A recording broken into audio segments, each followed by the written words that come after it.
Yeah, I mean, linebackers need their hands more so than any other football position than wide receivers and DBs and quarterbacks. Linebackers need their hands because they need to tackle. If he was an offensive lineman and he could just, or even a defensive lineman, and he could just maul people around with his hands, so be it. But if you're a linebacker, you need 2 hands to tackle. If he was an offensive lineman, would a ref even dare call holding on him? Fair point. That's fucked up, dude. I'm going to let the whole podcast know you just said that when we go up. I swear to God, it's great. I mean, he literally argues to a ref and be like, who'd I hold? What'd I hold with? He's like, too much grabbing with the nub. He's like, 15-yard penalty. Oh, my gosh. I'm dead. But no, I just realized we're already up streaming, awesome. So I guess I'm not streaming tonight. Oh, thank God.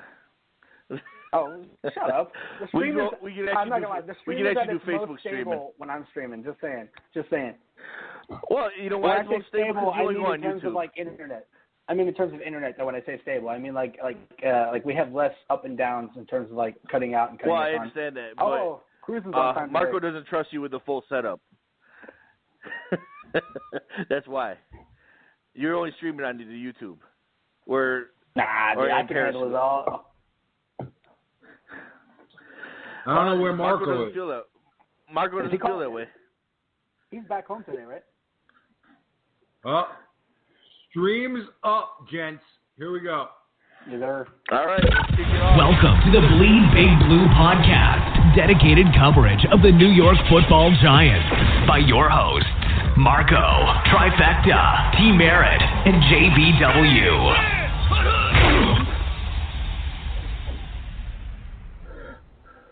Boom, shakalaka. You guys? I feel like at the end of that, like when it's done saying y'all's names, there should be like a small thing that says, in the intern, say that, like my voice. You know what? Dude. I can't.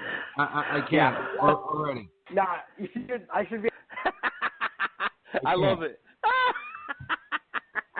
I can't. I can't already. Someone else is part of the bard.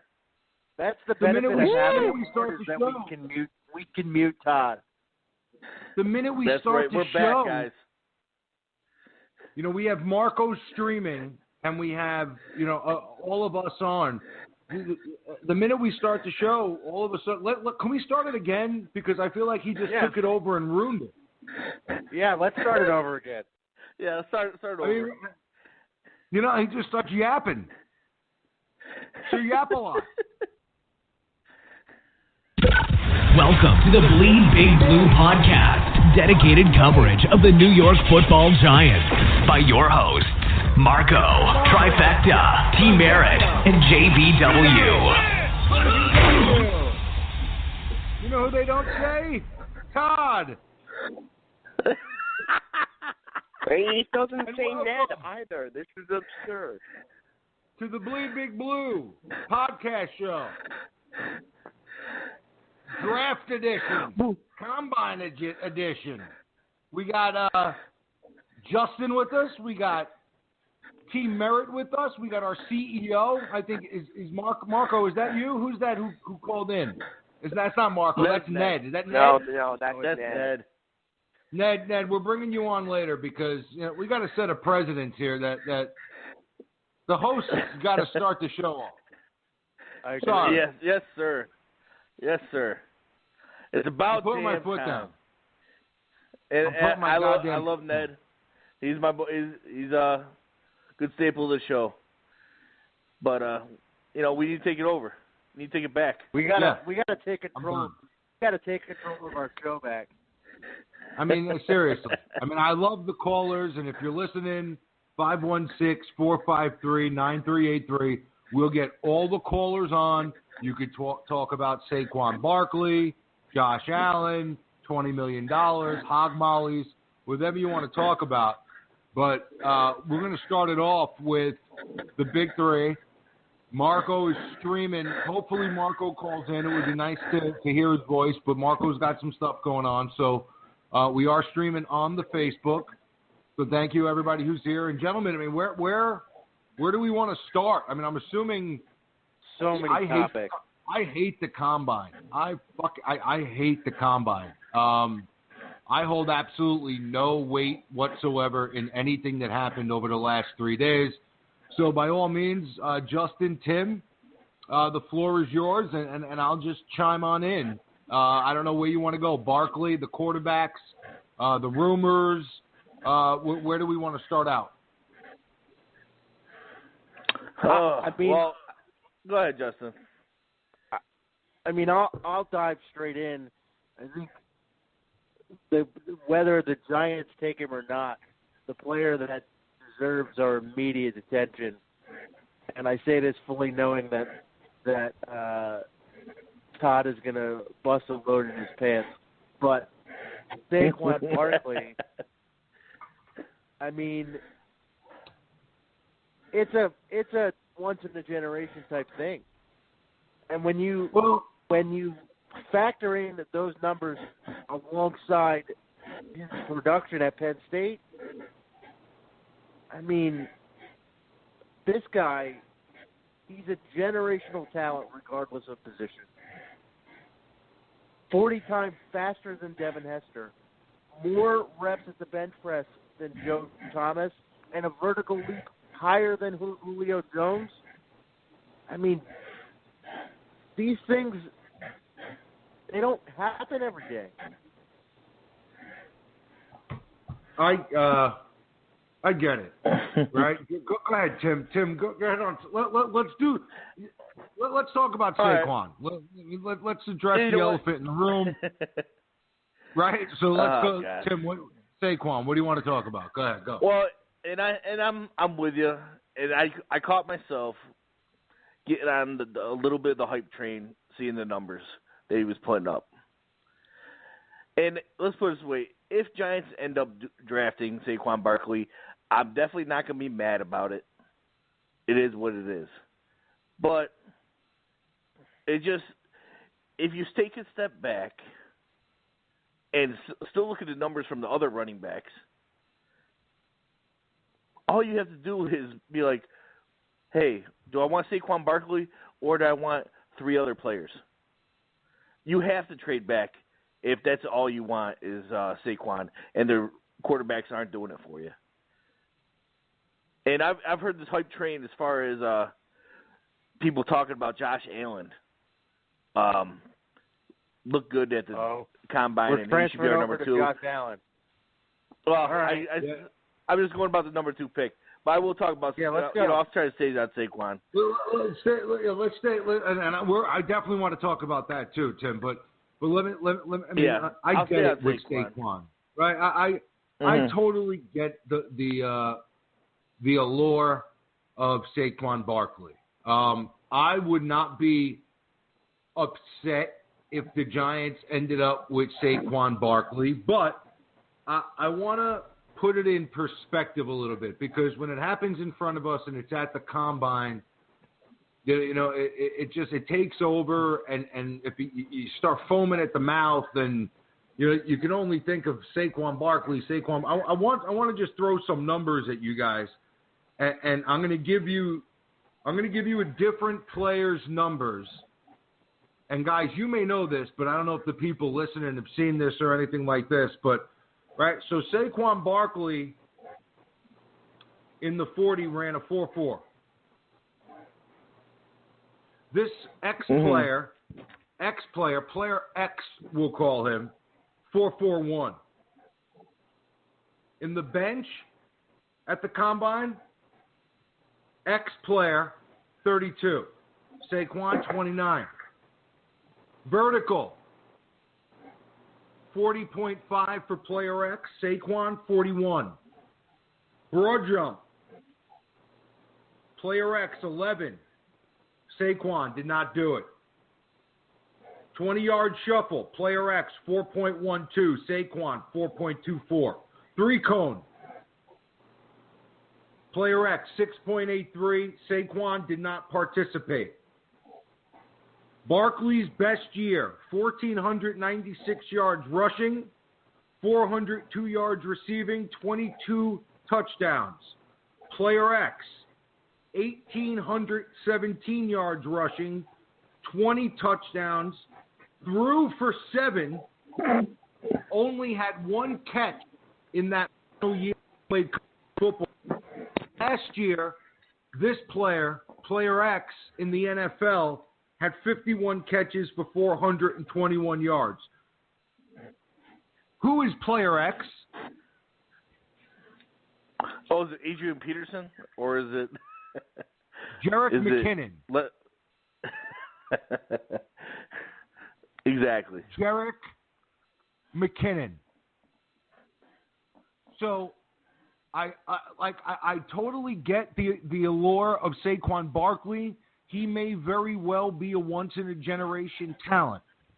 However, I am praying that the Browns take him one and eliminate that off the table, because I think there's tremendous talent that you can get in the running back spot in free agency and also later in the draft. And I think that this team either needs a quarterback or a bunch of players. So I just wanted to throw those numbers out there because to me they were startling when I saw them. So what are your thoughts on that? And I agree. Because the fact is, if Cleveland, and I know I saw the rumor that Cleveland is definitely seriously considering taking Barkley at 1. If they take Barkley at 1, do you realize how valuable our pick is at number 2? Oh, my God. You have the choice of any quarterback, and there you go. Oh, my God. Well, whoever dealer's choice, which one do you want? Pretty much how many draft picks you willing to give me? Now let's get to Josh Allen, because if that's the case, and you don't know. Here's the beauty of and callers, Todd and Ned. We'll get to you guys in just a couple of seconds. But here's the beauty of the situation for the Giants. If Barkley goes first, like Tim said, the draft is right there in front of him. The whole draft is right there in front of him. And now we get to Josh Allen. Tim? Now, as far as the people with Josh Allen. Hold on. Now. Hold on. Before we dump on Josh Allen. I'm not going to dump on him. Why do you think I was going that way? Why do you think I was going that way? Because I know you. I know. We've been doing this for a while. All right? Before you dump on Josh Allen. I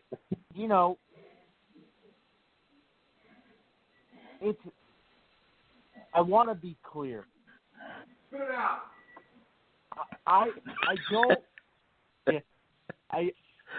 I've never been one to really marvel at arm strength.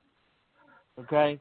Because I figure all the quarterbacks in the league, they're pretty close together. That's how they got to the NFL. And even Chad Pennington, who had the weakest arm that I've ever seen, he's coached the right way under the tuna, and Herm Edwards, they make the playoffs. All right? But with that said, that throw was amazing. I saw it live, and better than the throw, in which he was standing on his own 10, or his own 25, and threw it to the opponent's 10-yard line in the air. Better than the throw itself was the audible buzz in the football space that is the combine of people just going, oh, shit. Like, that was amazing. So that happened. And I find myself thinking, what do I know about the Meadowlands? What do you know about the Meadowlands, Jimmy? You're a historian about the Giants. Quite windy. It's quite gusty. Yeah, it is quite windy. Thank you. It's quite windy, right? So if this cat can throw a ball 70 yards indoors, and that's further than anybody else that is throwing the football, then that's a great asset in the win. And if management's going to play Eli for a year anyway, then you coach him up for a year, you work on the footwork, you quiet down the footwork, which is something that Josh Allen said that he knows that he needs to do, and you improve that 56% completion percentage by having him train under Eli. Hell, Eli's had career numbers in the pros that haven't been all that much higher than 56%. From a pure talent Tim, standpoint, Tim, you go before I go. You go before. When you take in the element, hold on. Yeah, go ahead, Justin. I just have one more mini point to make. Yeah. So you're thinking about the other options are injury-prone Josh Rosen, concussion, shoulder injuries, the whole bit. Sam Darnold, who opted not to throw because it was best for himself. It was best for his game. Opted not to throw. Why would you opt not to throw? I'll tell you why. Have something to hide. I agree with that as well. You were injured. And the other option is what? Lamar Jackson? Who's throwing duck against no coverage. I know Justin's poking the bear right now. So I'll get into Josh Allen. Now, everything that Justin said, I absolutely agree with. I mean, he's got talent. The biggest thing is he's got size. He's got NFL size. He's the same exact size as Carson Wentz. He's Carson Wentz 2.0.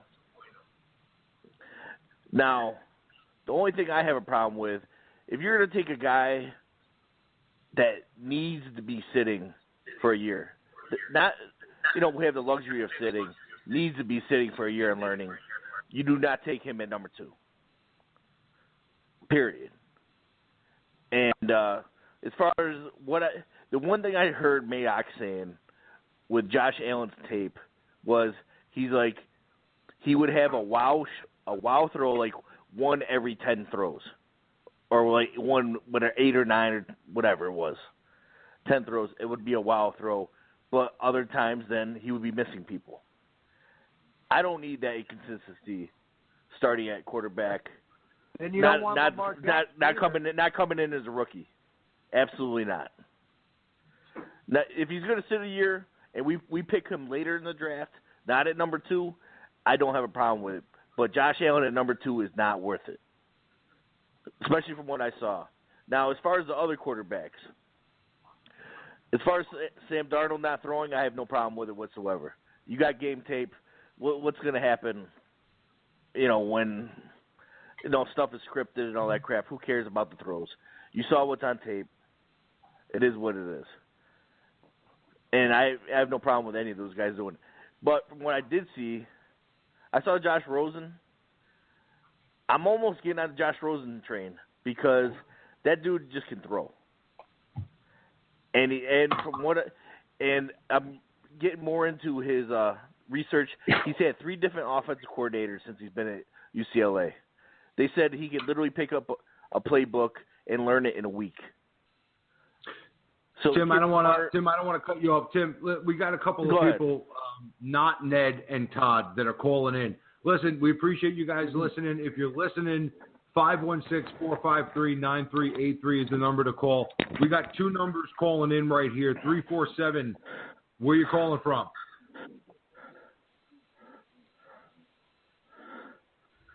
347. You're on the line.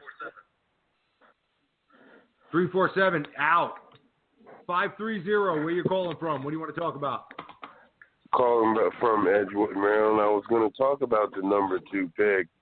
I don't mind drafting Allen with the 2 picks simply because with Shermer's ability to work with quarterbacks, the attributes and skill set is a must from starting point. But I don't think that we would be lost without Barkley because of Michelle and obvious free agents and all that. But I think that with Davis Webb being insurance, my only concern is if Eli gets hurt because he's had a good career. He's been lucky, but let's face it, man. Everybody gets hurt. Everybody gets hurt. Mhm. I mean, if Eli goes down, we're just stuck with Davis. Yeah, so, and thanks for calling, bud. You're on. We didn't hang up on you. You're on mute. You can hang on. We'll bring you back on in a second. 917. Where you calling from? What's your name? What do you want to talk about? Brian off of Villa. I want to talk about. Yeah, you hear me? Yeah, we got you. Hello? You're here? Yeah, I think the Giants just need to draft Rosen and then don't look back. That's the easiest thing. I hope the Browns take Barkley number 1. I don't think the Giants need to even be worried about that. I remember the last time an elite running back has brought Super Bowl to a team. So yeah, I think Giants need to draft Rosen. Yeah, so you're on Rosen. All right. We appreciate you calling. Listen, all you guys that are calling in, I got a bunch of people that are on hold, and I want to get to everybody. So we didn't hang up on you. We'll bring you back on if you want to hang out and listen. So we got one caller that said he'd be down with Allen. We got one caller that said he'd be down with Rosen. I want to quick get Todd. Todd, let's see if Todd can just say what quarterback he would grab out of the bunch. So we're going to bring Todd on. Todd, we have one vote for Allen. No respect. We have one vote for Rosen. Okay, before I get there, somebody's breathing into the mic. No. And obviously, Todd did not listen whatsoever. So he goes right back on mute. Ted. The question is, out of the bunch, you could draft one quarterback. Who's your guy? Darnold. And Ned, don't go. We're going to get you. We know you call in all the time. We got a bunch of people that are on hold right now, so just hold the line with us. But we got one for Darnold, and now we have another caller calling in. Hold on. The lines are on fire, ladies and gentlemen. Hold on for a second. 410. What's your name? Where you calling from? Who's your guy? Hello? Yes. Yeah, I think we should draft Josh Allen. Josh Allen. Yeah. Now hold on. Josh Allen, he looks like the safest pick. Lower your radio in the back, goddammit, before I hang up on you. I don't want to hang up on you. Lower your radio. You sound like a young guy. Sound like a young guy, and I like to give all the young kids. You guys know I'm like the Mr. Rogers here. So where you calling from, buddy? Mr. Rogers. Where you calling from?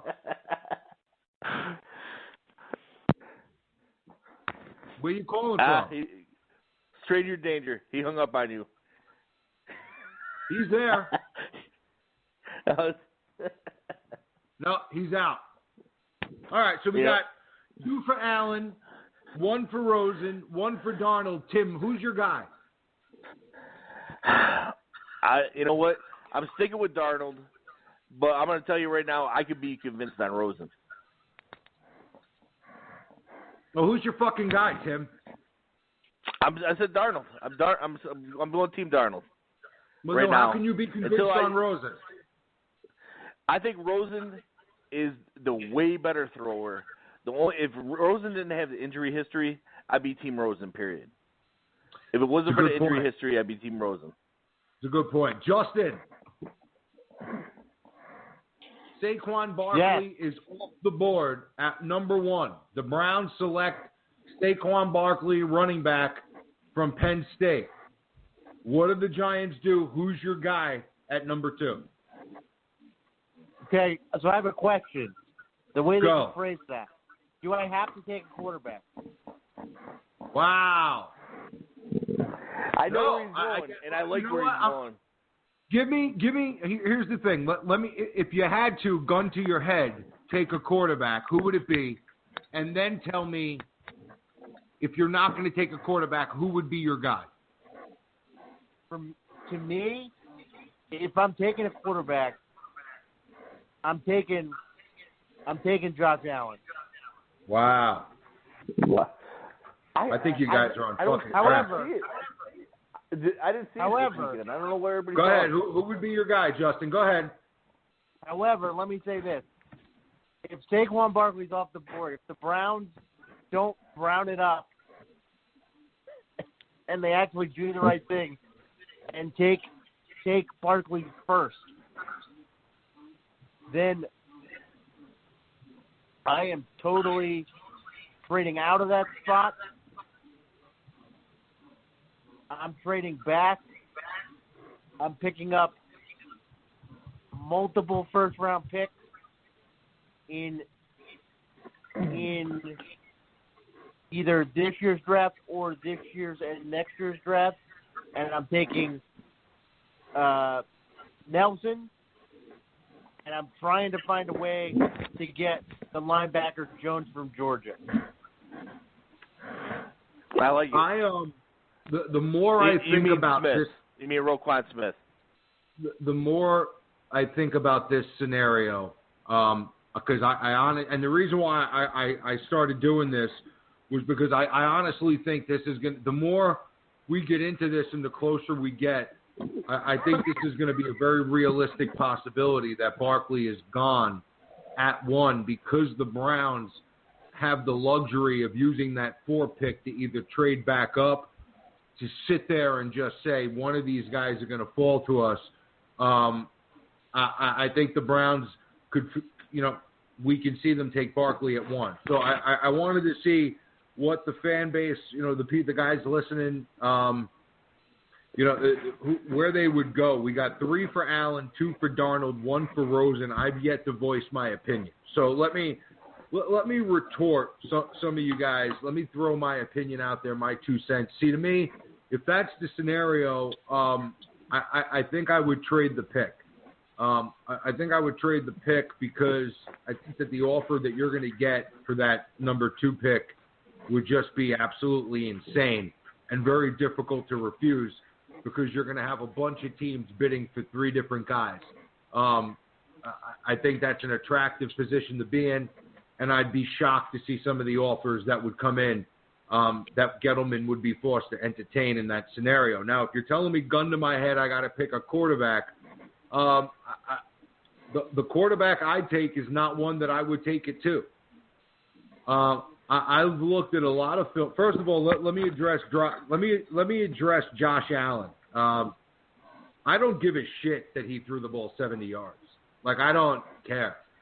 Like, 90% of the throws in the NFL are 30 yards or less. So the fact that he could throw the ball 70 yards, I really don't give a shit. What I do care about is the fact that against lesser competition, he completed 56% of his passes.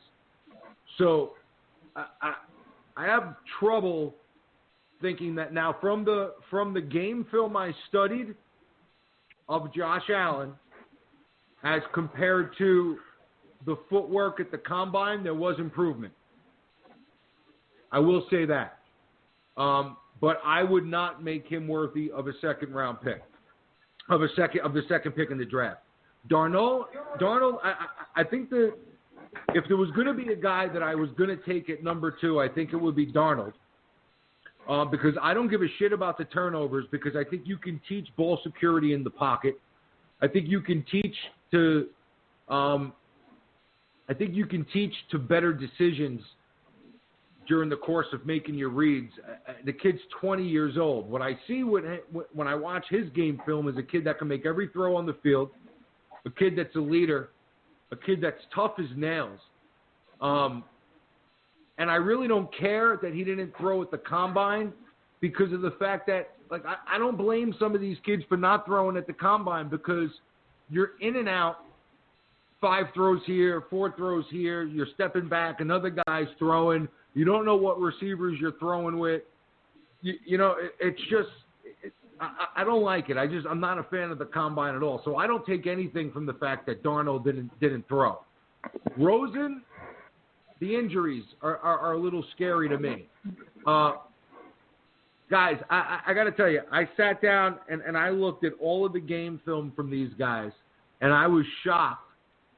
But my number one quarterback was Lamar Jackson. And I really don't care that he was throwing. I watched the combine after somebody told me he was throwing ducks. He threw one bad pass down the middle of his first pass.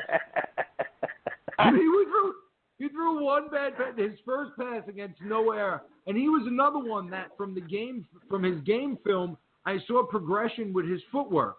Now, he's another one that's 20 years old, but when I look at Lamar Jackson, I look at a kid that scored 119 touchdowns against some of the best competition with nobody on his team. I saw a kid that played in a pro-style offense under Bobby Petrino. He makes the right reads. He's pretty durable. He's pretty tough. He's put on some weight already. Shout out to Bobby Petrino. I'm sorry? Who never got busted by the NCAA. I don't give a shit about that. He runs a pro-style offense with pro-style looks, and the kid has to make pro-style reads and deliver it like an NFL quarterback would. And he does that with no talent around him. Now, here's the thing. If you're telling me that I have to draft a quarterback knowing he's going to sit for a year or two, Lamar Jackson is my guy, hands down, no problem. And I'll tell you why. In 2 years, he should be able to put on 10 to 15 pounds.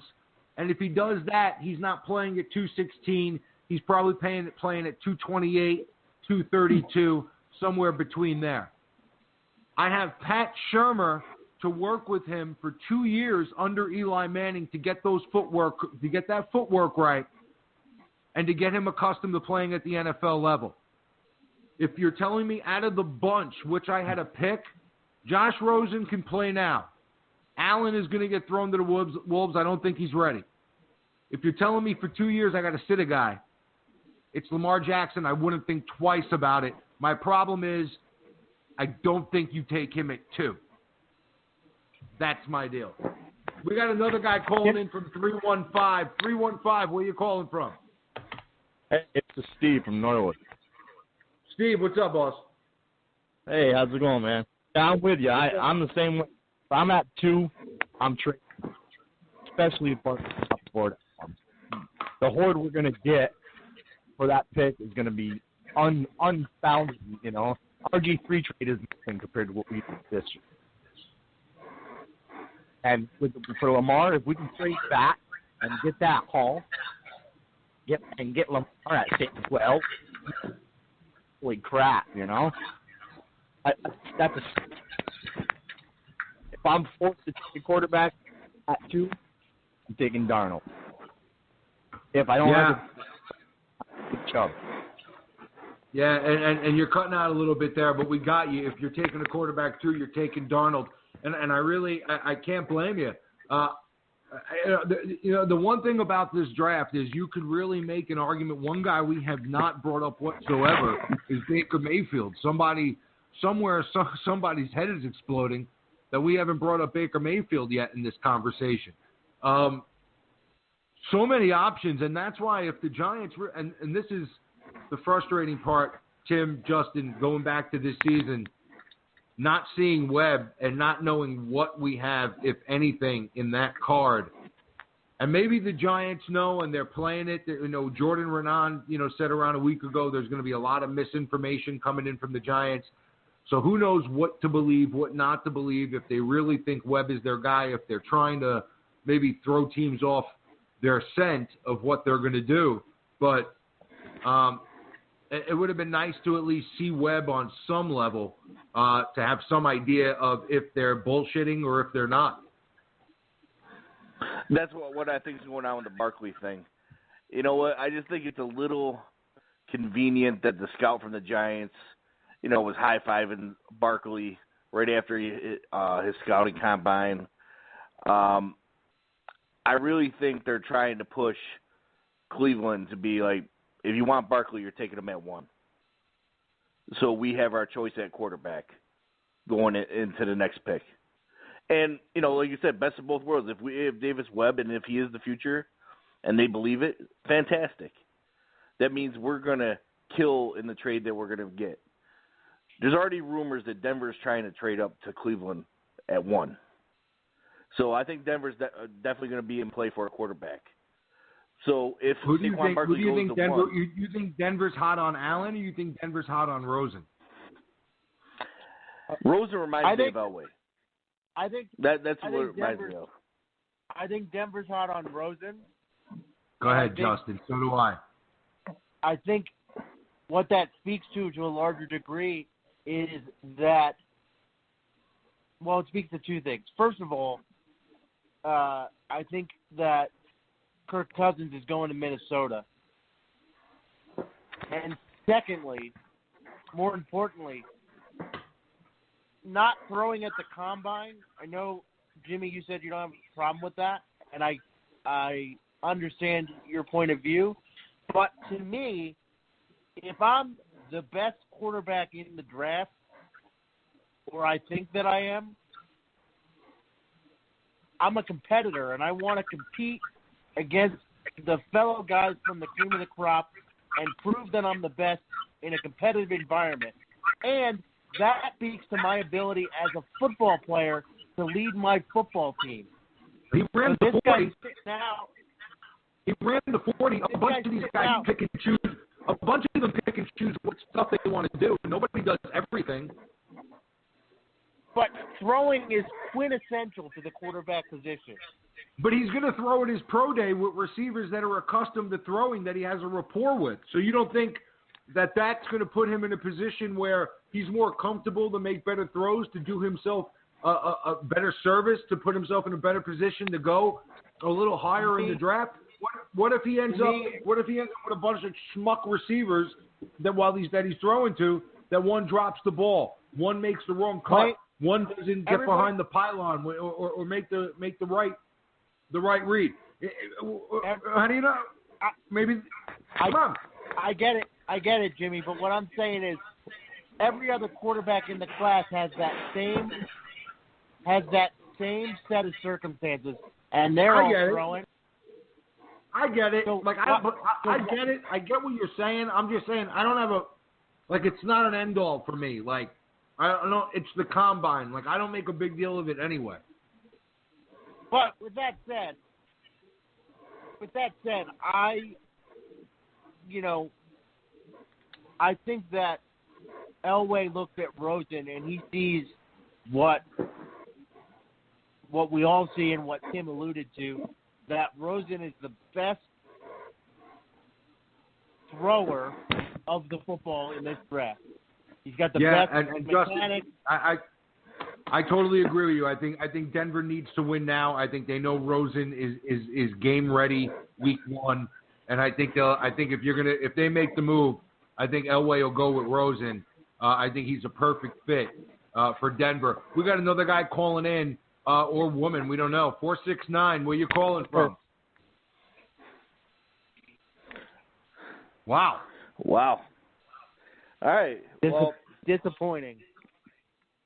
Wow. There's always got to be somebody. Wow. 2018. Jesus Christ. We apologize for listening to that. Obviously, that person's retarded. Full for Yeah, we aren't tech savvy enough to get a delay on our stuff. No, but we do have his number, and we could report it to the police. I just, keep putting it out there. If he wants to come in and let him know, put his number out there so other people can call him.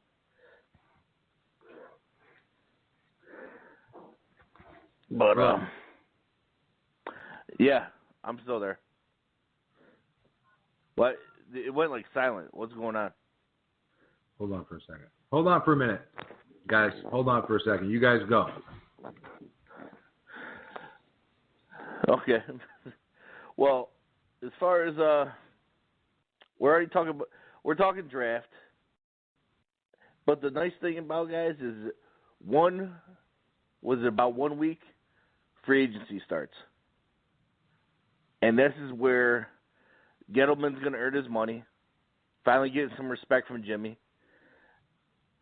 And we can possibly fix this offensive line. Everybody's talking about Norwell. It's almost to the point, if Norwell doesn't sign with us, it's going to be a huge disappointment. Can I just say, guys. Yeah, go ahead, Justin. If we sign Norwell, and then we bring in, we work the draft so that we bring in Quentin Nelson. I mean, the offensive line is fixed. As far as all we need is really a left tackle. Bring in Jerick McKinnon, and we're good to go. Yeah, I've thought about the same thing, because you get Norwell, who's a huge young guard, Nelson, who's a huge young guard, and getting compared to Chris Nee.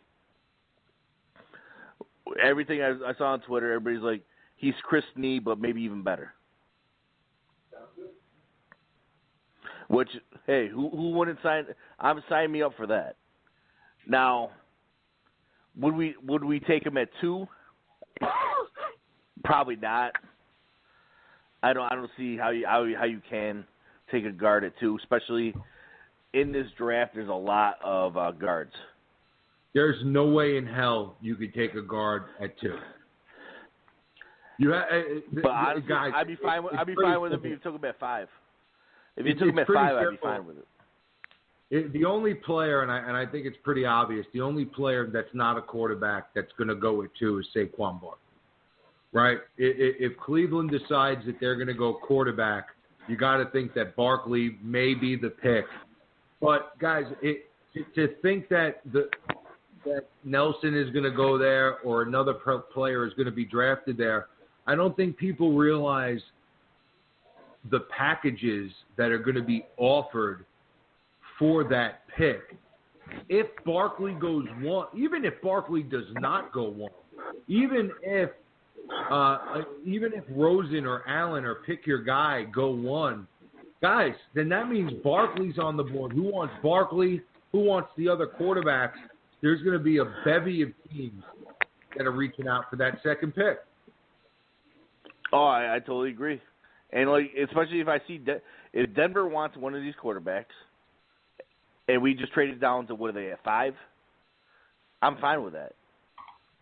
5, we grab some picks. I would have no problem if they grab Quentin Nelson right there. If we grab picks on top of it. Now, all right, let's go rapid fire with the guys that are on hold. Right now, we got we got some troopers that are on hold. So let's go rapid fire with the guys that are on hold. Let's see if Todd can pay attention and actually play by the rules, so we don't got to put him on mute. Todd, give us a topic to talk about for the next 2 minutes. We're going to go from you through the callers that we have on the line. Todd, you're first. What do you want to talk about? 2 minutes. I want to talk about DRC moving to free safety. Boom. Let's go. That's a great topic, Todd. What are your thoughts on it, Todd? You got a minute. I think it's a good thing. I think that most corners that we've seen move to free safety have done good. And I think one other thing that it also means is that it's 100% that we're not going to be getting rid of Eli Apple, because we're not going to get rid of 2 corners. Good call. Actually, I think that's actually probably what's going to happen. From what I've seen, is Gettleman gave a clean slate to everybody. From what rumor-wise, I think Todd's right on point. And actually, I like DRC at free safety.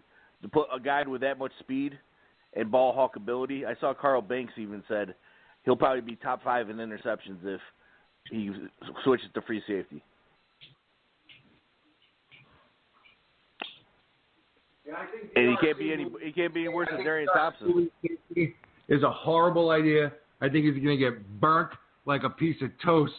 To tell you the truth, I don't think he can tackle. He kept it negative. No, I don't listen. I don't think he's going to be able to tackle. Captain Negative. I don't think he's going to be able to tackle. I'm sorry. 530. You got 2 minutes. What do you want to talk about? What's your topic? Well, I just think that, okay, Allen is my pick, but I could be convinced for Darnold. You know, that these young guys, they're all a roll of dice because you think in the New York market, we got to deal with the media. They got to deal with the swirly wind. And so, you know, I say take a shot at QB, pick up maybe Sony Michel. The hardest, most innovative challenge is going to be creating that defense. And I don't mind DRC playing safety, but I do agree his coverage just sucks. So he's going to get burnt. But whatever, you know, I'm still Big Blue forever.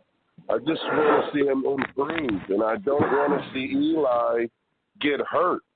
So once it happens, that's when all these decisions are going to come into play. Yeah, 100%. A couple of good points you made there. Let's touch on those guys for a second over the next 2 minutes. He made a couple of good points. One of the things he talked about was, you know, one of these guys coming into the New York media, right? So, you know, you're talking about a rookie quarterback that's going to come in and have to deal with the media, that's going to have to address the New York media. Now, it may not be that bad while Eli is there, but if the Giants struggle, it could get very interesting. And, you know, certain wording, a certain way you answer a question, the next thing you know, it's on a back page. Any concern with some of these guys? Who's your guy? Who do you think would be the best fit for the situation being what it is if we're going to bring in a QB? The worst fit, you already know, and that's why we haven't talked about him. Baker Mayfield could not make it in New York. He would make a story being a backup quarterback. I would love to see him on the Jets. Justin, what do you love to see him on the Jets? I would love to see him on the Jets because here's the thing. The reason that I would love to see him on the Jets is because Jets fans are high enough to think that he's what they need. When in actuality, he just fits into what they do perfectly. And another quick point that he made was I think the defense. He said he had a real concern. You know, he felt like I did that DRC may struggle a little bit at safety, and that being putting that aside, I think that there may be a struggle going from a 4-3 to a 3-4. I know we've spoke about it a couple of times in the past. That's not something that is you can just flick a switch and say, all right, now we're good to go. And there's going to be players, you know, from the start of training camp through the course of the season that you're going to think and say, okay, we think this guy can do this in a 3-4, and we think that we can move him from a 4-3 to a 3-4. And during the course of the season, you're going to realize that you were wrong. And there's going to have to be adjustments and growing pains in developing that scheme, and that's not something that happens overnight. So I think that that's a concern as well, is how this defense translates, you know, to going from a 4-3 to a 3-4. That's going to be huge going into next season. So we hit up to 315. Next 2 minutes are on you. What do you want to talk about? All right, you well topic. There. Fine problem. Everybody wants to go get a guard.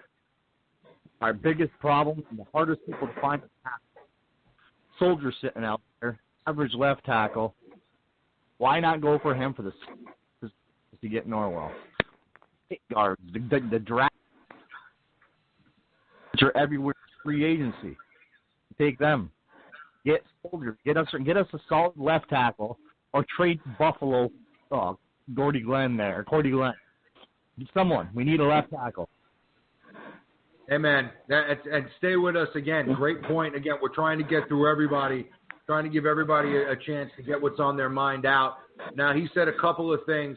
909 just called in. Hang with us. We're going to get to you in a second. We got two guys ahead of you. We're doing a little rapid fire. Let's touch on. Yeah, definitely. Go ahead. Let's touch on that left tackle, Buffalo. What are your thoughts, Justin? Okay. So here's the thing about the left tackle. All due respect to the caller, but Eric Flowers, his play was not the problem last year. He graded out, and he played well. The problem is that it's trendy to say, hey, Eric Flowers was the problem because there was a bunch of pressure on Eli's backside, and he was causing a lot of problems for Eli. But he wasn't giving up a lot of sacks. The reason the offense struggled last year was because of Ben freaking McAdoo. Ben, if you're listening, call in.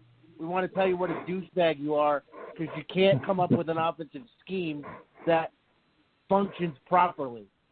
Eric Flowers is not the problem. They got rid of Bobby Hart, the offensive line cancer, and they're getting rid of Weston Richburg because Brett Jones, outplayed his ass. So Weston Richburg can go play with the Jets with Baker Mayfield. And they're probably going to get rid of Justin Pugh because you're not going to pay him that money when you can pay that money for an instant upgrade of Norwell. So shore up the middle of that line and give Eric Flowers one more year with a competent head coach that can put a scheme together.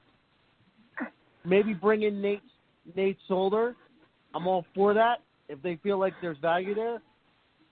But it's not because Flowers needs to be replaced. Look at the numbers. I totally agree with you, Justin. I think Norwell's the guy, but I want to get to the callers, so I'll just touch quick. I think Norwell is the guy that'll be the target. I think that would be huge upgrade to the line, but caveat, Giant fans, we are not the only team in the league. Look for the Jets to outbid us. Then it's a matter of, does Norwell want to come to the Giants where he's familiar with Gettleman, or does he want to get paid because there are teams out there that can outbid us for his services.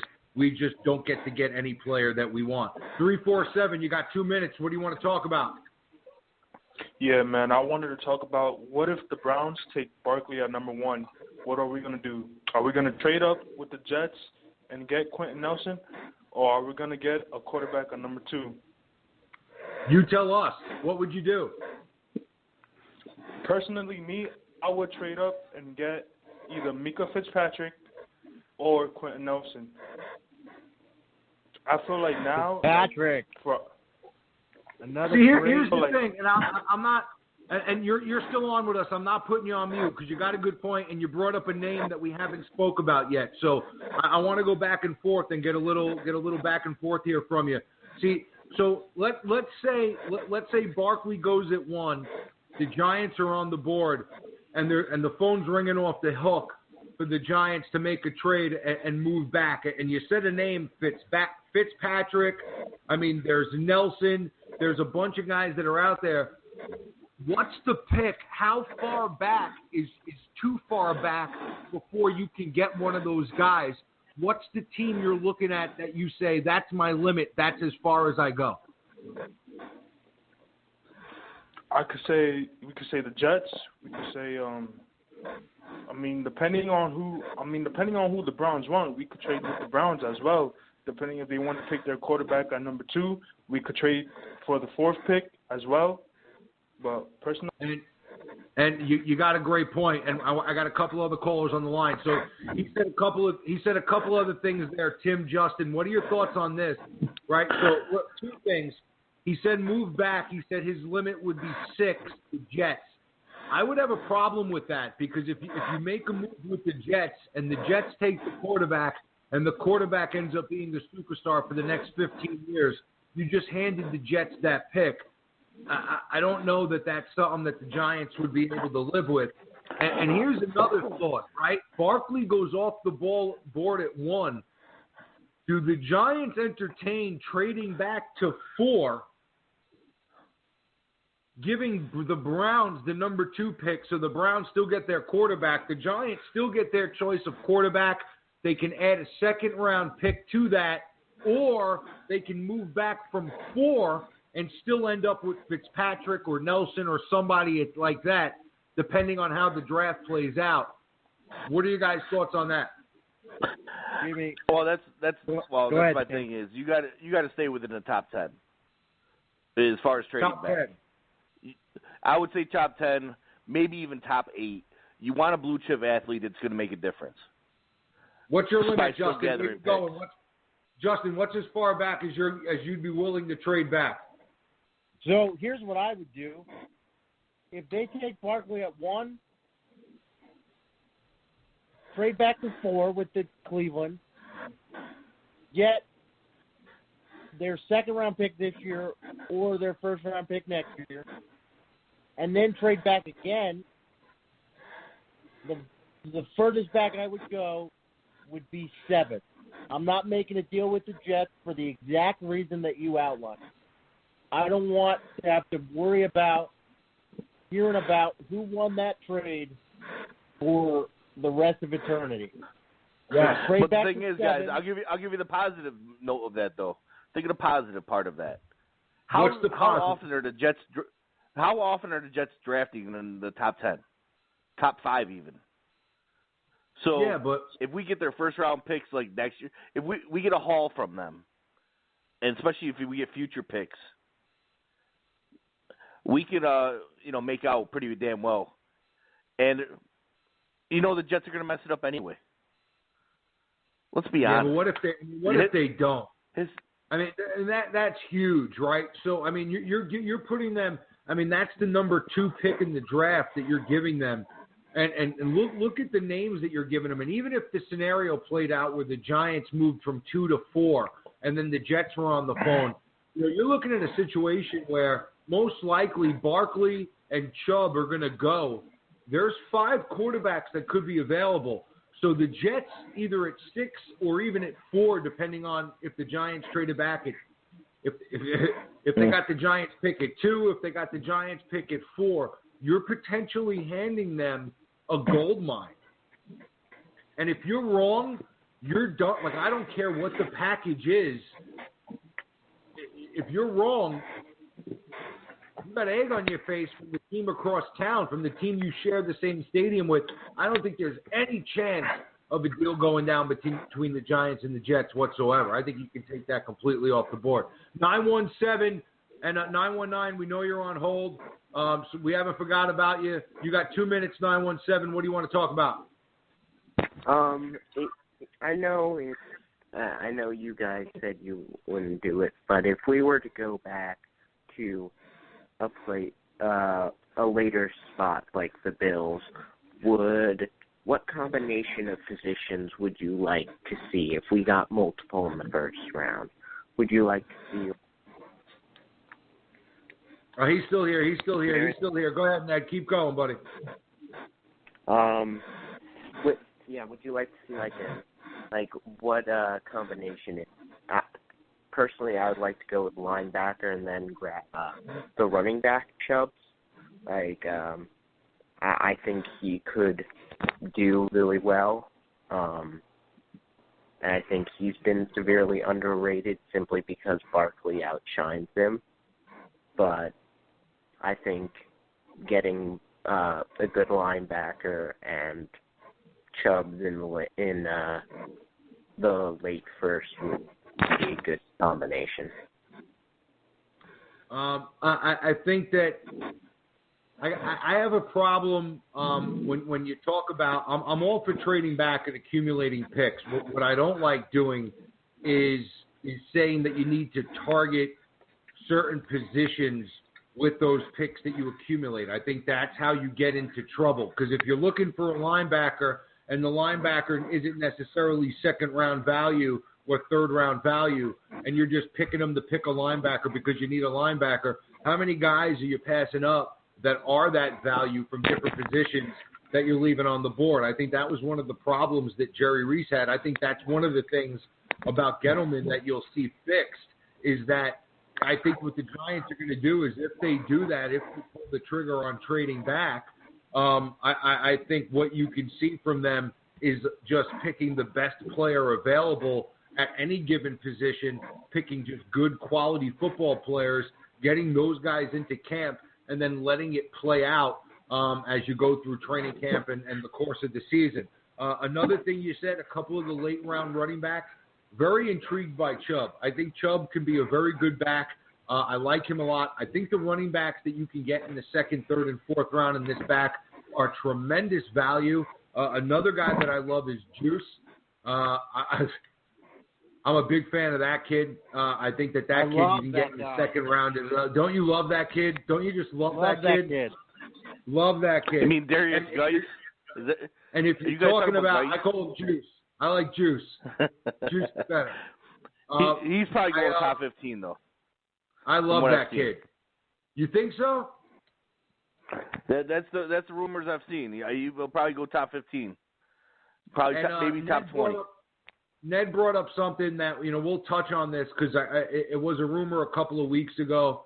I think it's lost a little bit of steam, but if you were going to trade way out, if you were going to trade far back in the first round, let's say with a team like Buffalo who has pick 21, 22, what would it take from them in order to pull that trade off? Well, the package for me would have to be 21, 22, Cordy Glenn, your second-round pick this year, and your first-round pick next year.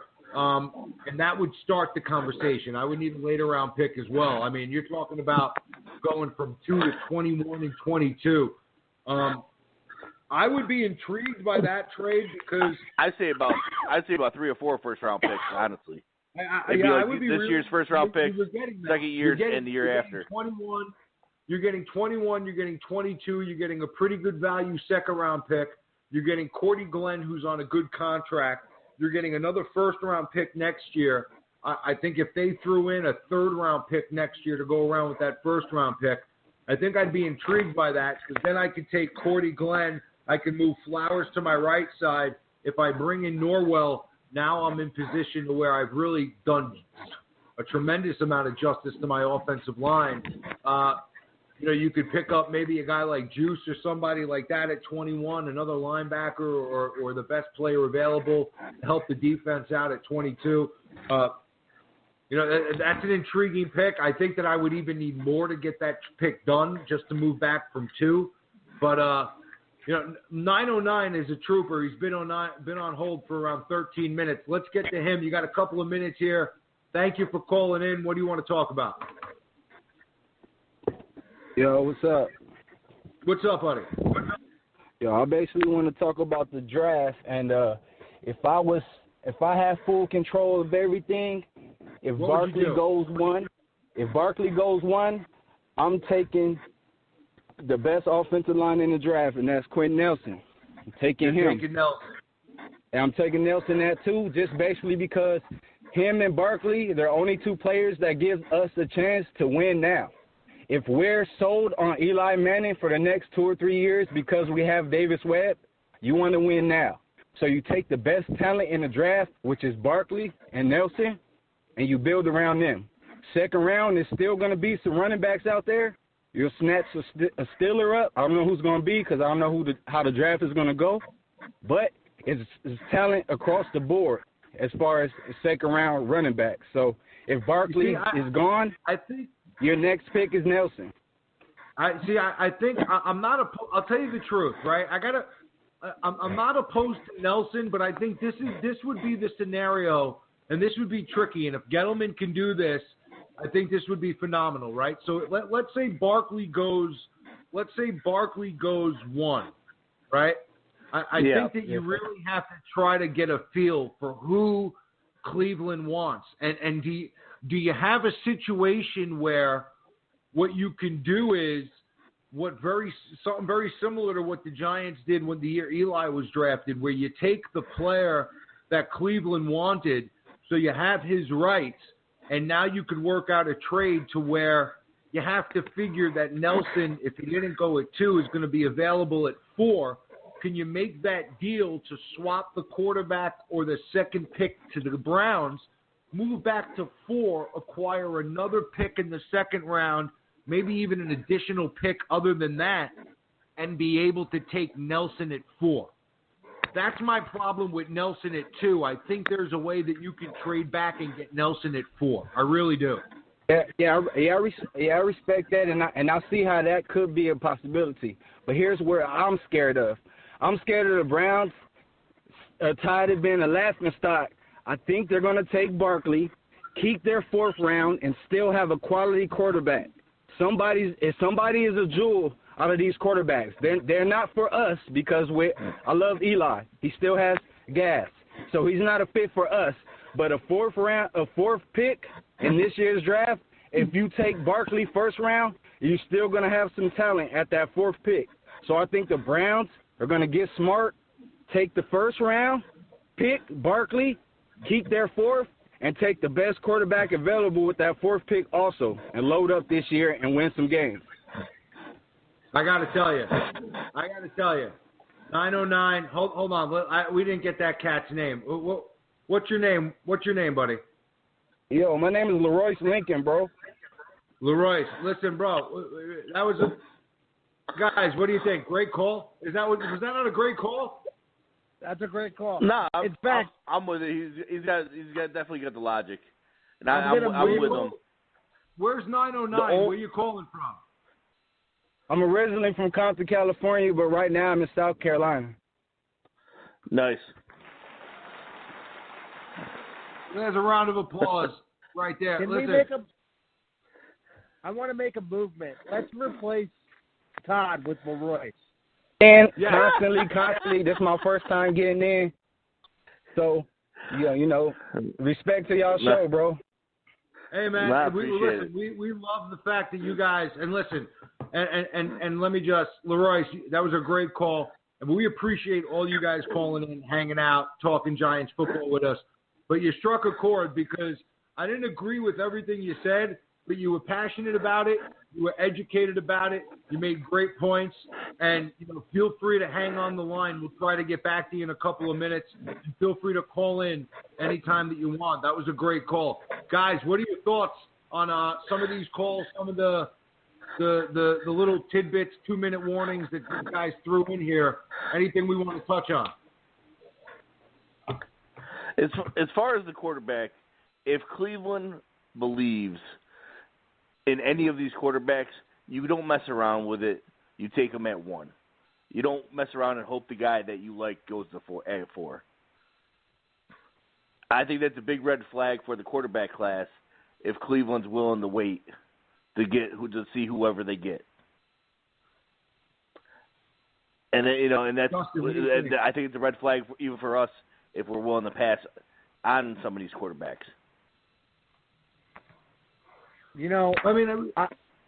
What I'll say about it is this. I was talking with a Giants fan today that I know. Been playing fantasy football with him for about 7 years. Zep, if you're listening, shout out to you.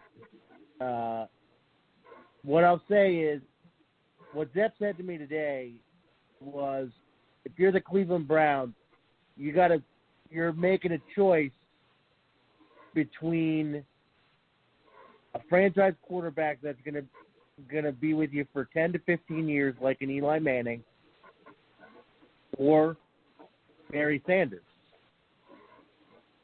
And if you believe that the quarterback is that franchise quarterback,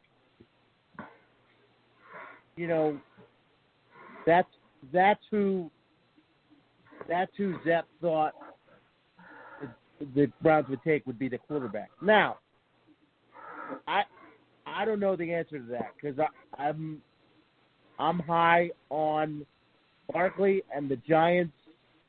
They don't need a quarterback tomorrow. If they want to stick with Eli for the next 2 years, I think they could make it work. But I'm loving this draft discussion because it's making me realize that there are a lot of choices for the Giants. There are a lot of ways that they could go. None of them are bad. I could get on board with any of these scenarios if I believe that the front office knows what they're doing. So, I don't think from this position, I don't think the Giants can make a bad move from where they are.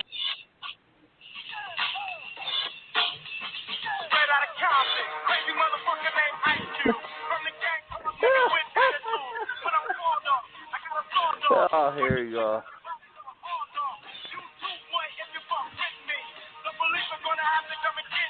El Boogie. Yes, sir. Appreciate that shout out.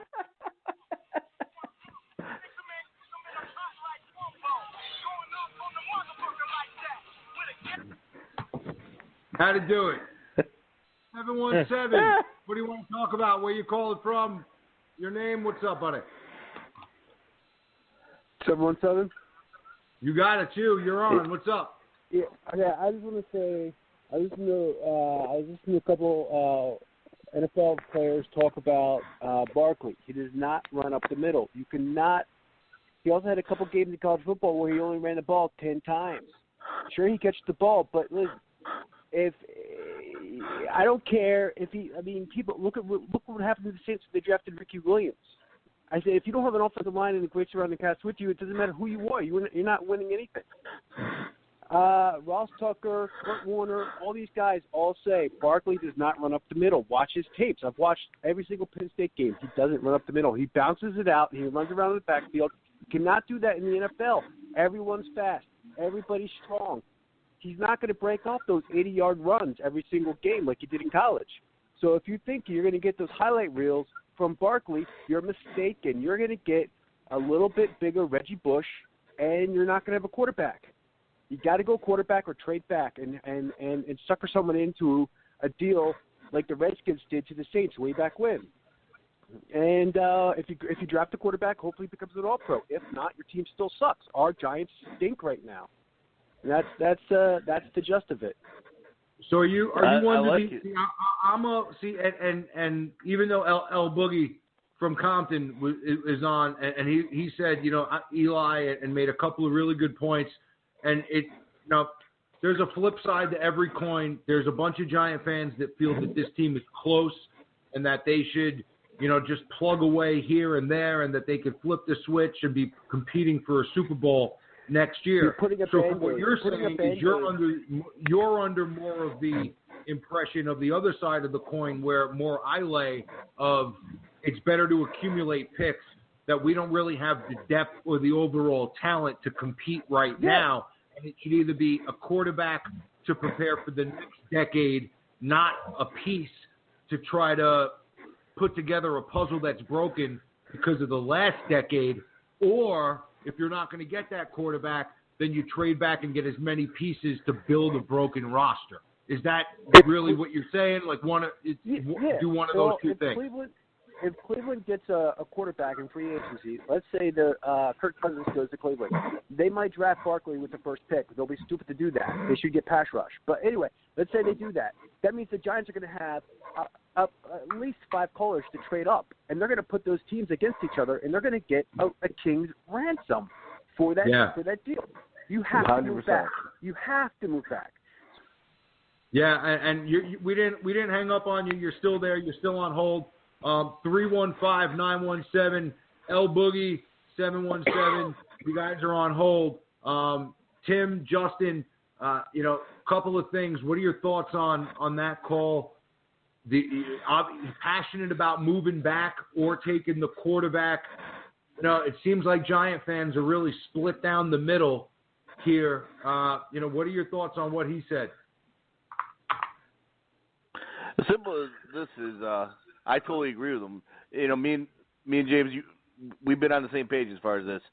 If you aren't sold on the quarterbacks or you think Davis Webb is the man, then you take advantage of this scenario that we don't get often at all, and you trade back and you get those picks, because if you believe in Gettleman, then you believe that probably those picks are going to turn into people and turn into good players, and that they wouldn't be wasted.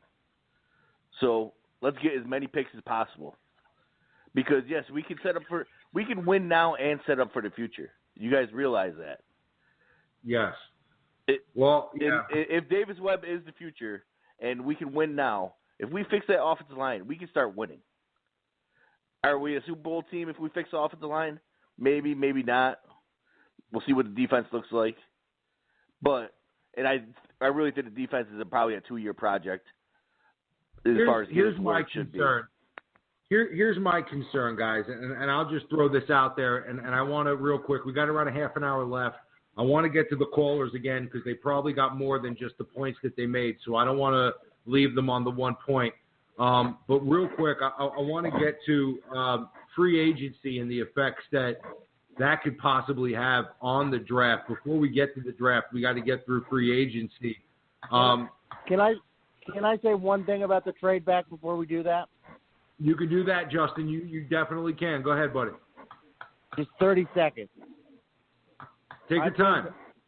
I've been following the Giants in terms of the draft since the late 90s, when I was about 13 or 14 years old, when I could really make sense of the draft.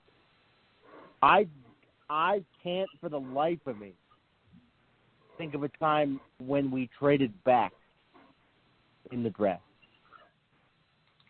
So I'm wondering, for all this talk about the trade back, I'm wondering if maybe the reason that we don't trade back, because we've had a few GMs over that time period, I'm wondering if maybe the reason that we don't trade back is because of ownership. And I do think that ownership believes that we're a few pieces away. So as long as that is the case, I'm hesitant to think about or get excited about a potential trade back. That's all I'm saying. It's hard to argue with you. I think I do remember. What was the year they did trade back? I don't know if it was recently, but I remember Reese did one year. What do you think, Tim? They traded back Kiwanuka year.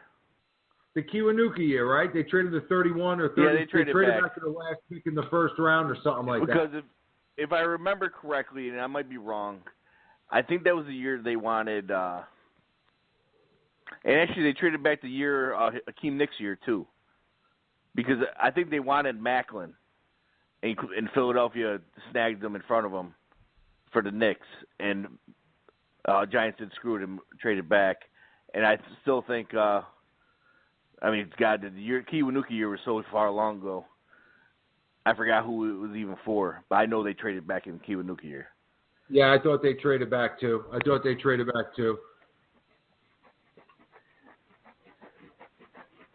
So what are the effects on? I'll have to look that up. So free agency. I mean, you can see. Where are some of the? It's going to be interesting because we went through it a couple of weeks ago, and we went through and we said that up to maybe 17 teams could be looking for quarterbacks in the league. It doesn't take a genius. That's more than half the league. Now you look at some of the guys that are available, free agency, Cousins, Case Keenum, McCarron. There's some names out there. Does anybody value a guy like Glennon, who never really got a shot in Chicago? I don't know that anybody does, but a couple of those guys are going to land in places. And then the question becomes, how valued are they in those places? So if Case Keenum lands in one of these spots that end up where we thought they needed a quarterback, if Kirk Cousins ends up in Denver or the Jets or with the Jets, how much does that change the draft for us? Does it change the draft for us at all? It'll definitely it'll help as far as who needs quarterbacks. Because one, it sounds like, from what I've read up, Kirk Cousins to Minnesota is almost going to be a done deal. They have tons of cap space, and they're ready to win, obviously. Yes. So why wouldn't Kirk Cousins go there? And then I've heard Case Keenum to Denver. That's the rumors I've heard. The biggest thing is I'm not hearing a whole lot of people wanting to go to the Jets, which leaves them wanting. And that's the thing. How many teams are going to be wanting bad? I know Buffalo wants a quarterback bad. I know Jets want a quarterback bad. Here's an interesting scenario. What if, because I've seen this put out there a couple of places, what if Cleveland, who had a pretty much in for 8 carries, what if Cleveland, who has a ton of money, ends up going after a guy like McCarron in free agency, taking Barkley with the first pick? How much does that? They could end up with Barkley and Nelson, or Barkley and Chubb. They can end up. I mean, is that the right move for a team like Cleveland? And if that happens, they sign a guy like McCarron.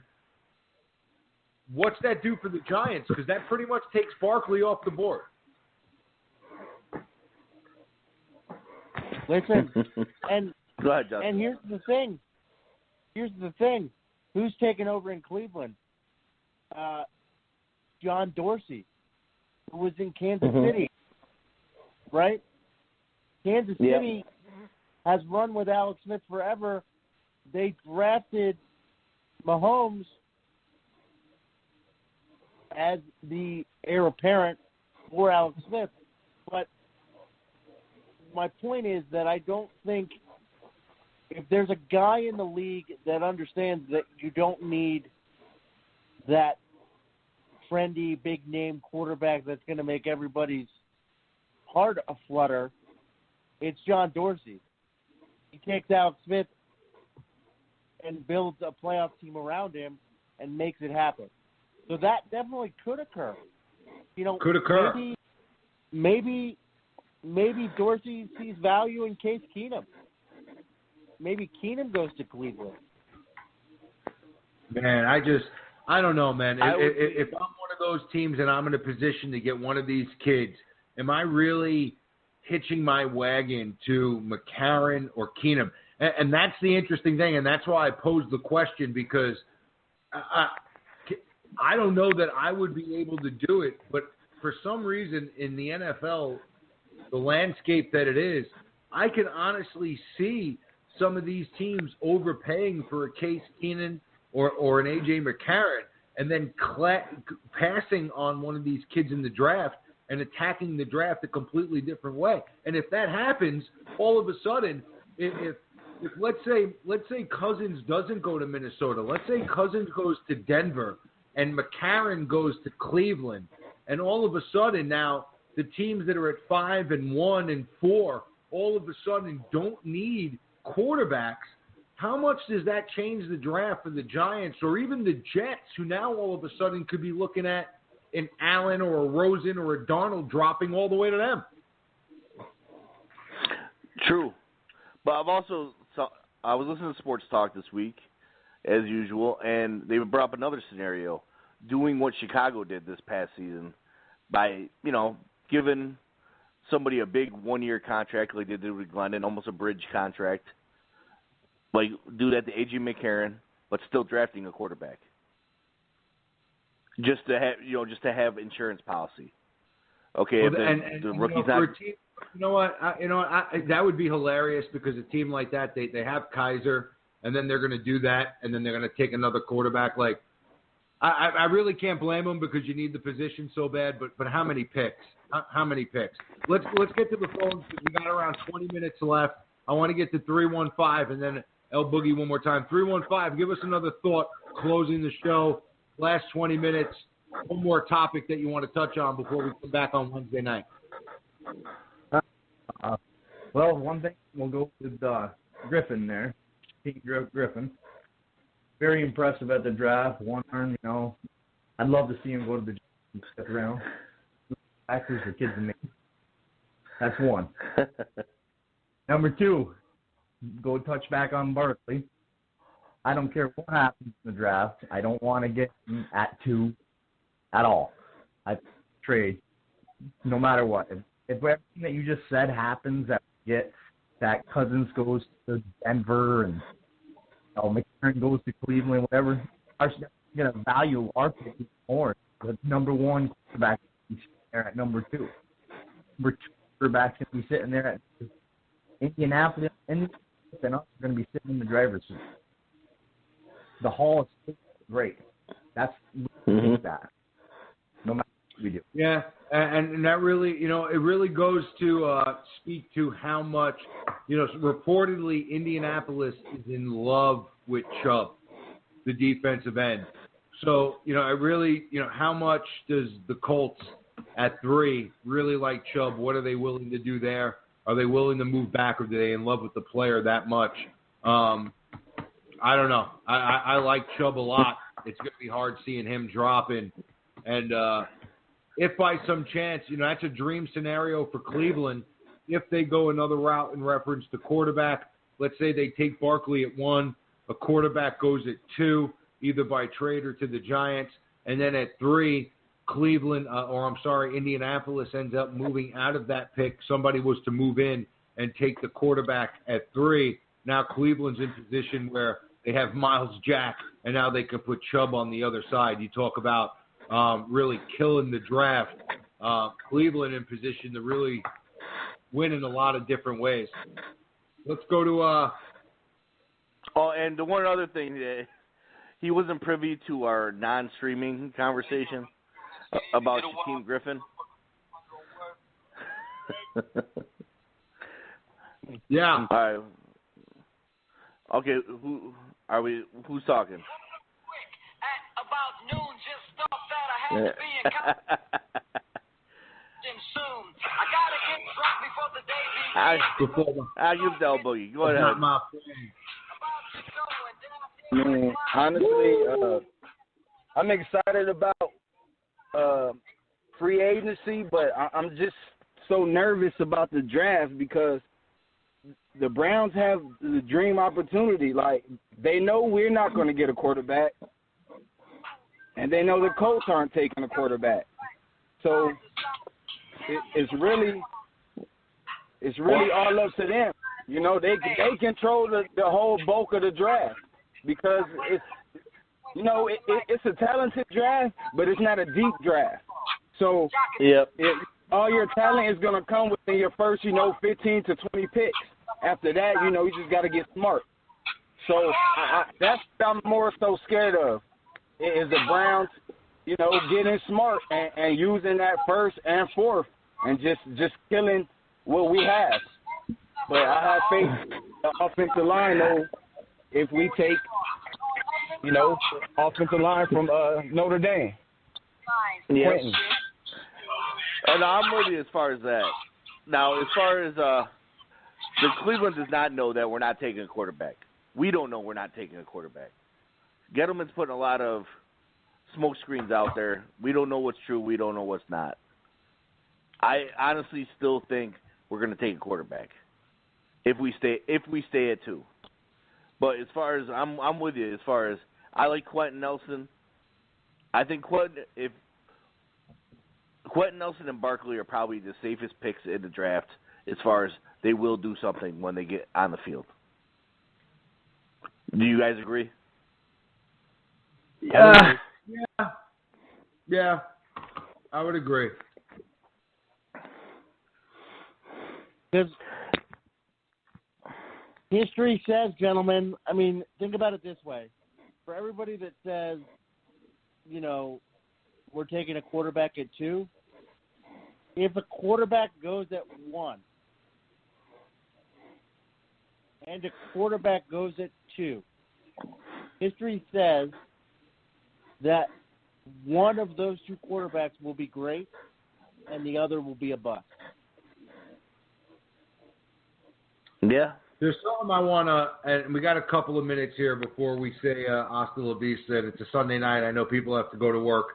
It's after 10 here on the East Coast. But here's something I really want to take into consideration before before we head out of town, before we say goodbye for the week here.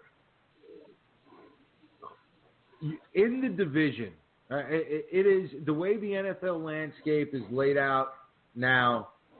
In the division, if you're going to make a run, you have to win your division, right? Yeah. You need a home playoff game, right? I mean, it's important that you win the division, that you look at your division and you say, we need to compete with these teams. We're going to have to beat these teams first and foremost to get to where we have to go. Over the next decade, you're going to be playing Carson Wentz twice a year. And I think it's really important that Giant fans take that into consideration, that there are going to be games over the course of the next decade with a team that is going to be a thorn in our side probably for the next decade because of how the quarterback position is so important and because of how talented that kid is, that he's one of those kids where deficiencies on the roster, he's a guy that can make plays and mask some of those deficiencies. So you better have a guy that can compete. You better have a guy that can sling it, and you better have a guy that could put some points on the board and lead a team for the next decade. It would have been nice to see if Davis Webb was that guy. We don't know that. The only people that know that are in the Giants' war room. But if they decide to pass on one of these kids, we've said it before, I'll say it again, they better be right. Because if they're wrong, and if they pass, it's going to be difficult to beat Carson Wentz without having that quarterback position taken care of for the next decade. So let me ask you this question. That's a great. I want to hear what you guys think about this, because I've had that thought too.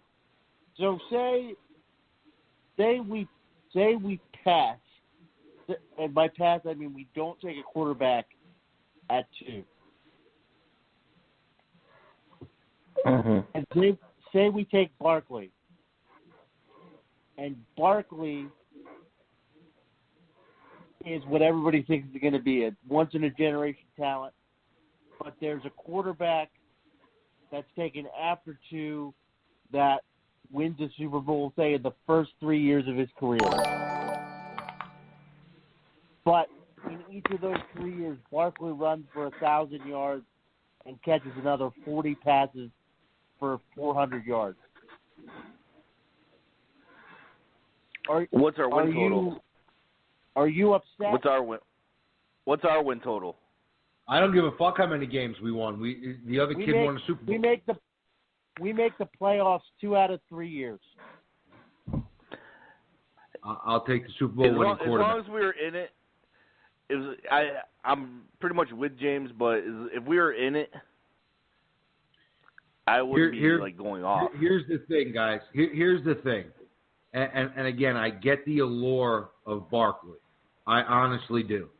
And I think, Justin, I wouldn't be surprised if whomever drafted Barkley, whether that was the Browns, the Giants, the Colts, whomever it was, I would not be surprised if Barkley puts up those kind of numbers. Here's the thing, though.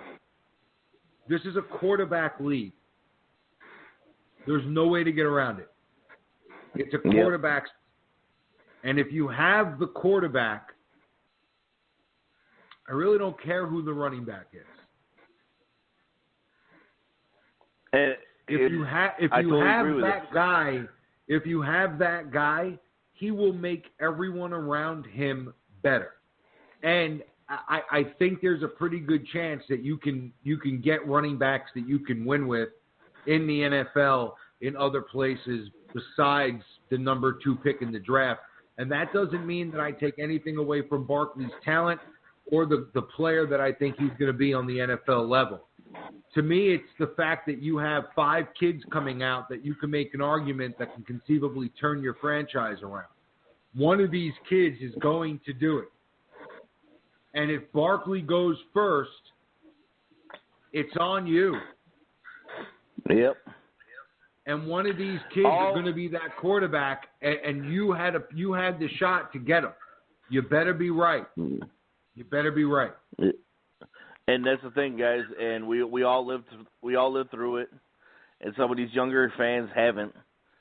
We went through the Kent Graham years, Dave Brown years. That's what I'm scared of. I'd rather have us take the quarterback, and let's say we think this kid has more talent than Davis Webb.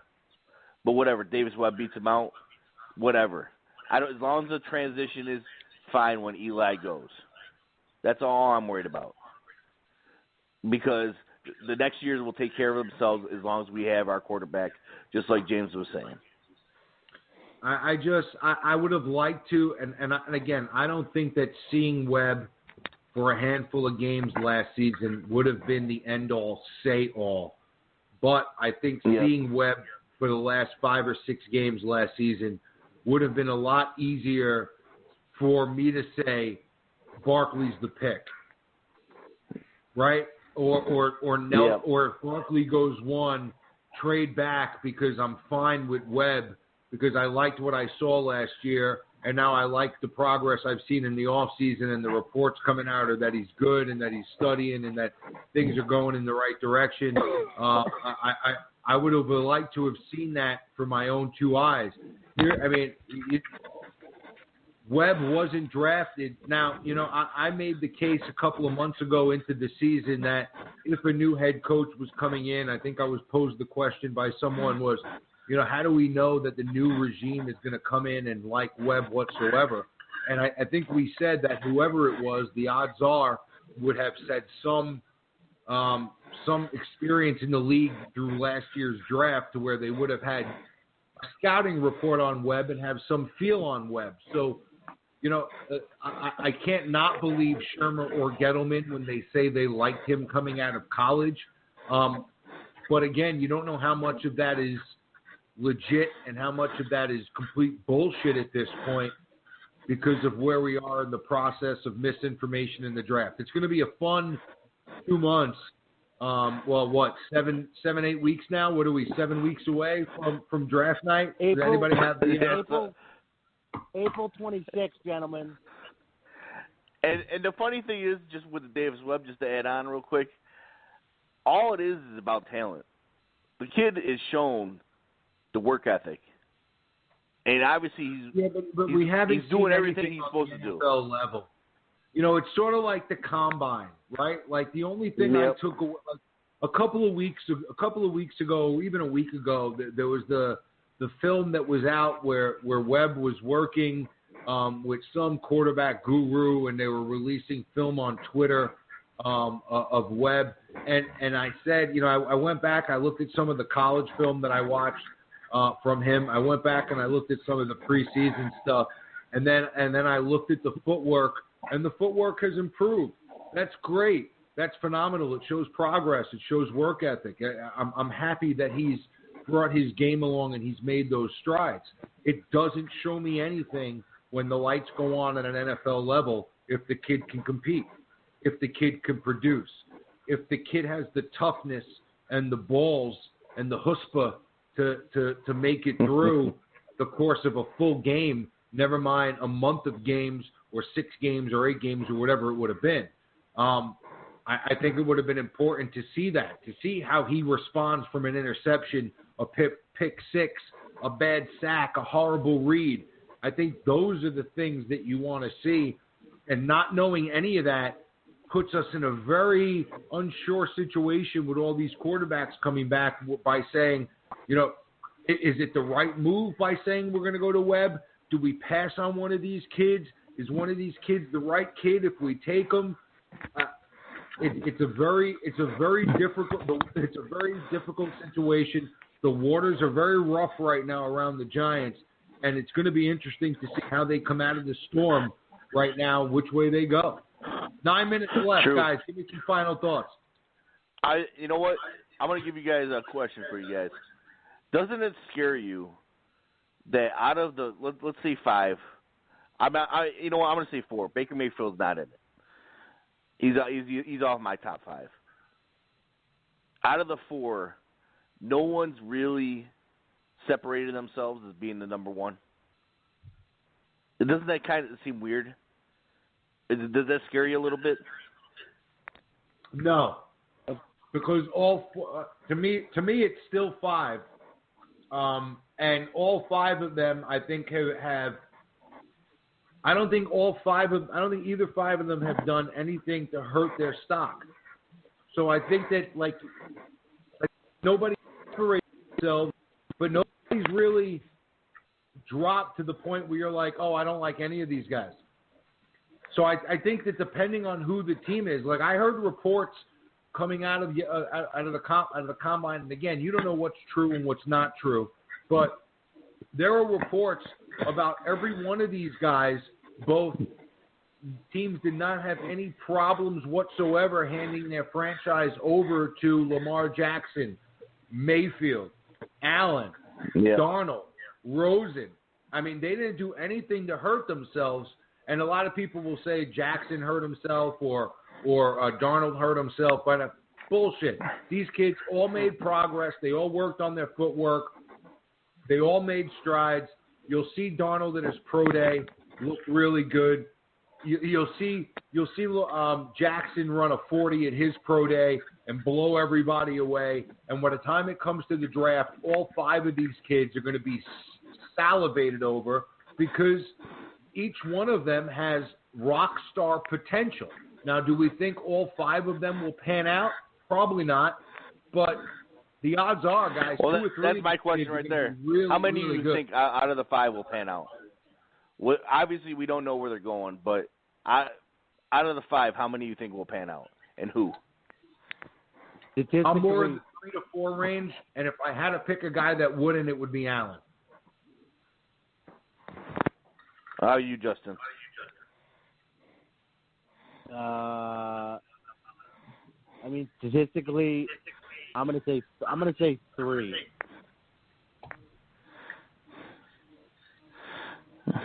And who's the 3 to make it, or who's the 2 that don't? Mayfield and Jackson. Yeah, I think Darnold and Rosen are going to pan out. As far as the other 3, I think Josh Allen could pan out if he's put in the right situation. If he could sit for a couple of years and just chill and just learn, actually behind like a Phillip Rivers or something like that in San Diego, I think he could actually pan out. But Jackson's my wild card. Jackson is all over the board with me. He could completely bust, or he could be a superstar. And I don't know where I stand with him yet. Baker Mayfield, the more I'm doing it, he's a college quarterback. I like him. I like the way he plays. But he's going to be he might win a game here and there, might have like one playoff run in his career, maybe. But I don't think he's going to be good. I'm intrigued by Mayfield. I think the kid's got some balls. I'm rooting for him. I'll tell you the truth. He's not. My quarterbacks I have ranked, and I've looked at all of them, and Rosen dropped to 3rd for me because of the injuries. I have Jackson, Darnold, Rosen, Mayfield, Allen. Those are my 5. That's the way I have them. I think you can argue any of those guys. But Mayfield is the guy, I tell you the truth, out of the 5 guys, I love Jackson as a prospect. I love Darnold as a prospect. Mayfield, I think I like the most. But you know who Mayfield reminds me of? As a player. Just as a player, just to say, I'm going to sit down and I'm going to watch. Like, I love Jackson. I think he's electric. I like those other guys. But there's something about Mayfield where he just I like him as a player. I like him as a player. You know who Mayfield reminds me of? And you watch enough football, James. Reminds me of Colt McCoy. when he came out of Texas. That's who Mayfield reminds me of. And that's what the kind of career I think he'll have. I didn't see that when I was looking at him. A leader. The team loved him. Do whatever you got to do, and just a smallish quarterback that can do all pretty much all the little things, but has nothing he's completely great at. I'm gonna, that's what I'm just saying. He reminds me a lot of just from watching his film, just the way he throws the ball. I think in the NFL his game translates where he could be to like a Drew Brees type guy. I really do. Maybe a little more mobile than Drew, but I don't think that his height is going to really hurt him as bad. I think he anticipates as good as anybody in the draft. He just has a good feel for the game. I like him. I think he's going to – that's why I said I like all these kids. I really can't kill any of them. The thing I don't like about Allen is the 56% with the teams he played against in college. That was the thing that put Jackson above for me was the competition that he played against and the offense that he played in with the competition that was around with the talent that was around him. That's why I had Jackson above everybody. But you could argue anyway until you're blue in the face for any one of these five guys. Yeah. Guys, we got around 2 minutes left. Callers and guys listening, thanks so much for listening. Thanks so much for calling in and being a part of the show. We'll be back with you guys on Wednesday night, probably at 10 p.m. Who knows what news comes out then. We'll have probably some Odell talk at that point. Who knows what other rumors are out. Parting thoughts, guys. We got 2 minutes left. What do you want to talk about before we go home? I'm going to put it out there as far as I love – 2 minute warning. I know you guys are hating it. I love the move DRC to go into free safety. And the fact that he's willing to take a pay cut as well, from the rumors I've heard. So I'm all for it. DRC wants to be a Giant. That's the kind of guys I like to stay on the team. Justin, go. I want to say that it's an exciting time to be a Giants fan. There's a lot of balls up in the air. There's a lot of things that are sort of in the works that we have reason to be excited about. And you got to have faith that Gettleman and company will have learned from the mistakes of the previous regime. And this is an exciting time. We're going to see it's time for them to put their money where their mouth is and make the changes. And the moves that they make in the next, 7-8 weeks are going to define this franchise for a decade. Yep. Yeah. And that is that's the truth. We're going to learn a lot between now and the draft.